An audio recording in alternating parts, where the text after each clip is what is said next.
નમસ્કાર સાથી મિત્રો, જે રીતના આપણે અત્યારે જે વાત કરી રહ્યા છે, જે ઇલેક્શન યોજાવા જઈ રહ્યું છે, સ્થાનિક સ્વરાજ્યનું ઇલેક્શન, તાલુકા પંચાયત અથવા જિલ્લા પંચાયત નગરપાલિકાનું, એમાં દરેક પાર્ટી અહીંયા મેદાને જોવા મળી છે. કારણ કે દરેક પાર્ટી દ્વારા ક્યાંક ને ક્યાંક પાર્ટી પ્રચાર અત્યારે કરવામાં આવી રહ્યો છે. પરંતુ અહીંયા આપણને એક અજીબ જે વિડીયો જોવા મળ્યું છે કે ભાઈ સનાતની સંતો, જે ધર્મગુરુઓ પણ અહીંયા મેદાને ઉતર્યા છે અને ક્યાંક ને ક્યાંક લોકોને, પોતાના ભક્તોને સમજાવી રહ્યા છે કે ભાઈ ખરેખર આપણે એને જ વોટ આપવાનો છે, જે આપણા ધર્મ સાથે રહીને દેશનો વિકાસ કરે ને ક્યાંક ને ક્યાંક આપણા દેશ, જે દેશ અને દુનિયાભરમાં એનું વાહવા થાય, એવી જ પાર્ટીને આપણે લાવવાની છે. જે રીતના વાત કરીએ, જે સનાતની ધર્મનો પ્રચાર અત્યારે કરવામાં આવી રહ્યો છે, એમાં એમના જણાવ્યા મુજબ કહેવામાં આવ્યું કે ભાઈ જે રીતના અયોધ્યાની અંદર રામ મંદિર બનાવવામાં આવ્યું, એમના રાજમાં આ જે શ્રીરામ મંદિર જે અયોધ્યામાં બનાવવામાં આવ્યું, એ ભારતીય જનતા પાર્ટીએ બનાવ્યું છે. એમના લીધે જ આખા દેશ અને દુનિયાભરમાં સનાતની ધર્મ એક મક્કમ અને મજબૂત બન્યો છે. જી હા મિત્રો,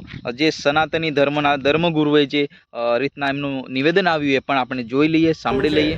અને એ અવસર આપણને મળ્યો છે. બહુ મોડું થયું શાસન સારું આવવાને. જ્યારે દેશ આઝાદ થયો ત્યારે જ આ બધું થઈ જવું જોઈતું હતું.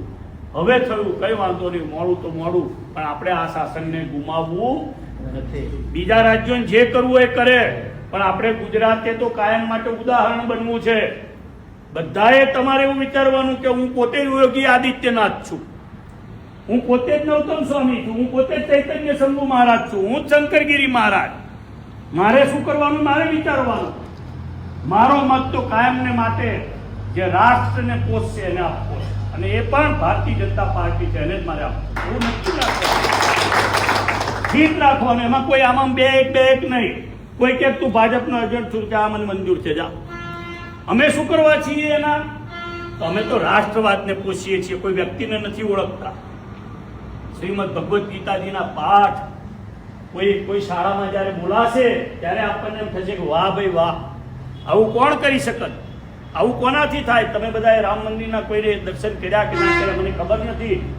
અમે એના ભૂમિપૂજનમાં બેઠા, એ મંદિરની ધજા ચડી અમે જોઈ, એ મંદિરનું ઉદ્ઘાટન અમે જોયું. અમને એમ થઈ ગયું કે વાહ, રામ મંદિર તો હજારો છે ભારતમાં, ગામડે ગામડે રામના મંદિરો છે, પણ રામ જન્મભૂમિ ઉપર મંદિર નહોતું, ત્યાં મસ્જિદ બનાવી હતી. અમને એનો સવાલ હતો.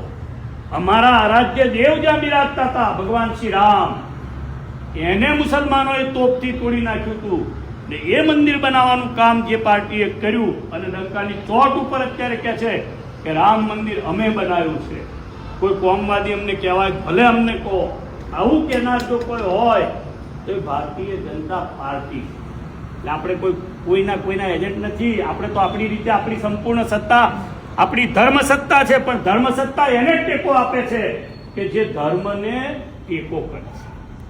જી હા મિત્રો, તમને ક્યાંક ને ક્યાંક વિડીયો પસંદ આવ્યો તો વિડીયોને લાઇક ઠોકીને જજો. કારણ કે તમારો ભાઈ છે અવનવા વિડીયો આપણી ચેનલ પર લાવતો હોય છે. અને ફરી મળીએ નેક્સ્ટ વિડીયોમાં. ત્યાં સુધી જય હિન્દ, વંદે માતરમ.